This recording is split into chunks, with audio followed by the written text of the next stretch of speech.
all heard it. If you don't do it, someone else will.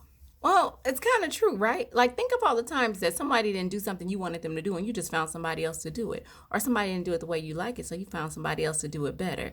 Well, I'm here to tell you it's no different in the sex in your marriage. Regardless, have children, yes, we're exhausted. Feed the children, yes, we're exhausted. Bathe the children, yes, we're exhausted. Go to work, yes, we're exhausted. But that doesn't mean that we don't have to take care of the intimate part of our relationship. That is still extremely important. And I promise you, if you don't do it, someone else will. And if you're anything like I used to be, and you say, oh, so what? Okay, let them have it then. Let them have it then. But if you allow just that little part of your relationship to completely fall off and say they can go find somebody else, and this isn't to the people that have actual illnesses and sicknesses and things that keep them from really experiencing pleasure. But we're going to talk about that too, because my practice and what I hope to do is to normalize the conversation. Normalize it so much so that if there's any lapse within intimacy, that we can have a conversation about it and get it back on track.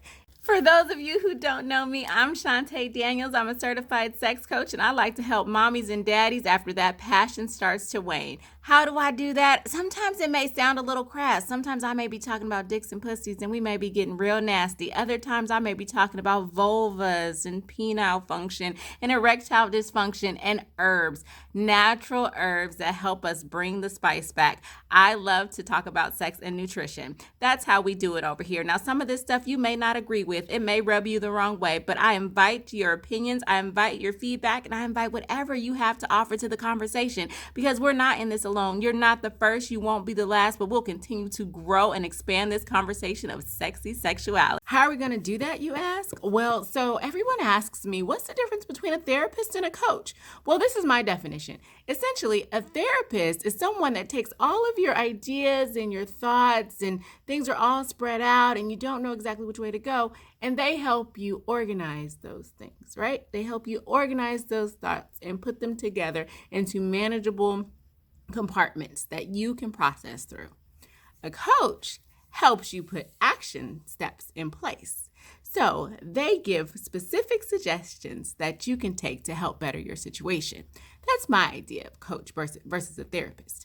Essentially, that's what I hope to do. So I don't essentially deal with trauma, although most of us experience some type of trauma. What I like to do is I like to take specific steps to help you get to where you desire to be. So now that we've discussed that, let's talk about a question.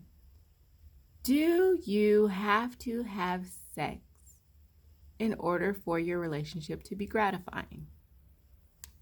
Depends on the situation, right? I'm going to say no. But also, I want you to know that there better be some intimacy. There still has to be a deeper connection other than the surface level. We have to go deep. You have to be doing those intangible things daily that build intimacy, those soft touches, those words of affirmation, the little gifts we give. We know those 5 love languages, right? We have got to be speaking those languages on an incredibly regular basis in order for it to be a beneficial relationship. Don't forget those things. Those things are important. And in the age of technology, when we're constantly on our phones, we're constantly scrolling, it's so easy to ignore the person sitting next to us. We can't let that happen to our relationship. We can't let that happen to our marriage, and we can't let that happen to our family. We have to make sure that we are staying engaged with each other. Okay, so put your damn phone down and get engaged.